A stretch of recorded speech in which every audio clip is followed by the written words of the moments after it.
Good morning, Jody. It's so nice to see you. I've been in that room, Yes, you have. You sat right over there. but I sat behind you so I couldn't actually see you, which was the funniest Yes. thing. It's like, why go there if I can't even see you? But Yeah, it's a little ridiculous in this studio. Yeah, way it's set up. That's right. but you have the coolest toys, so that's all that Yeah. really matters.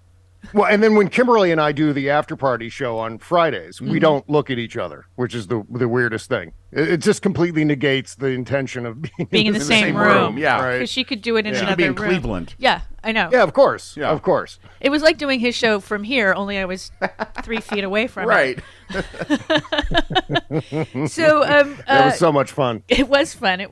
Still the look on your and Kimberly's face when Amanda and I both said, "No, we came to see you guys," and you Aw. went, Like, what? Yeah, that's why we went I out could there. swear, I thought you came to town for some convention or something like that. I was like, so when's the convention or when's the thing that you're doing? And he said, well, no, we're just here to see you. I said, oh my God, I would have put on something nicer if that was the case. "No, it was a great trip. We had a blast with you guys." Yeah, that was so especially. much fun. Yeah, thank you for doing that. Absolutely, anytime. So, wow, Tucker Carlson. Yeah. Hi. Hi. What I mean, Hi, yeah. Can I insert my portion of the Please. super edit that's going to happen on the Daily Show at some point where everyone says on the news, right? I hate him passionately. Yeah. Yeah. Because that's going to be the thing that everyone's quoting today, and appropriately enough, because Tucker Carlson hates Donald Trump passionately. It's one of those things that there's evidence for it. I don't know how he's going to wiggle out of it. I think he's probably just going to downplay and say something like, well, it was a long election season and my nerves were frayed, or he's going to deny it entirely and Well, say, yes. well, him could be anyone. It doesn't have to be Donald Trump. I could be talking about someone else. Well, I think it was in like a series of emails where he's talking about Donald. He'll just pretend like Oh it yes, didn't happen. well, of course. That's for the normals, Jody. That's the I'm sorry, I explanation keep for those forgetting of us that. who live in reality. Of course, we're talking about a Fox News bubble where they'll believe anything they're told by Tucker Carlson, which True. is part of the mass delusion. They won't even know that Tucker Carlson hates Donald Trump on that network. Yeah. No, they wouldn't. And that's what's so interesting is like it's out there, yet Donald is still praising Tucker Carlson's and the January 6th stuff. Yeah. I mean, we were talking before we saw you about Newsmax and OAN. Why aren't they talking about Fox News and the lies just for business reasons to get Fox News viewers to get away from Fox? I don't understand. We were all like, I don't get it, but maybe they don't want to.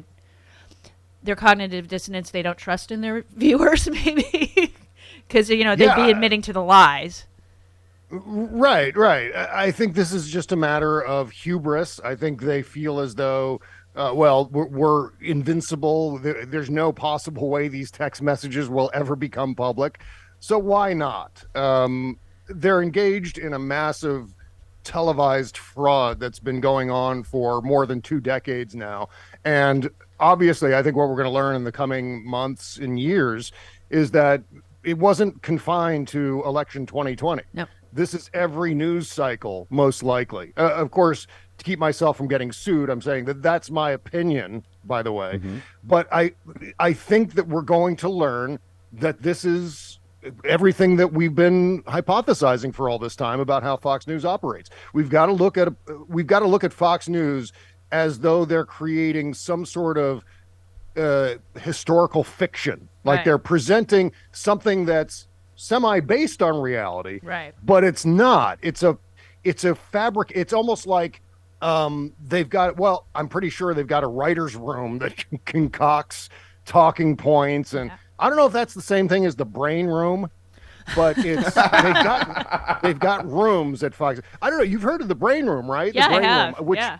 I thought for the longest time, I thought that's where Brian Kilmeade checked his brain before going on the air.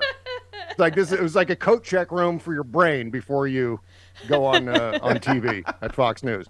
But I'm pretty certain that what we're looking at is let's just concoct a fantasy around every news cycle that comports to the biases of our audience. Let's just pander to the audience.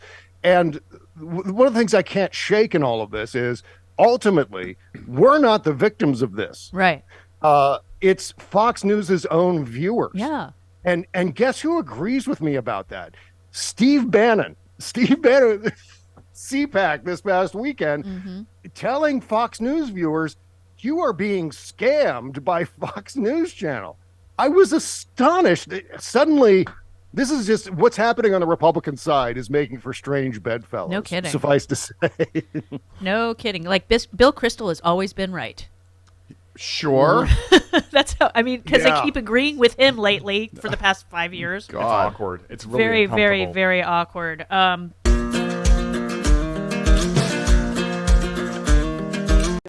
I'm Chef Shanti, and today I'm going to show you my version of mozzarella stuffed arancini.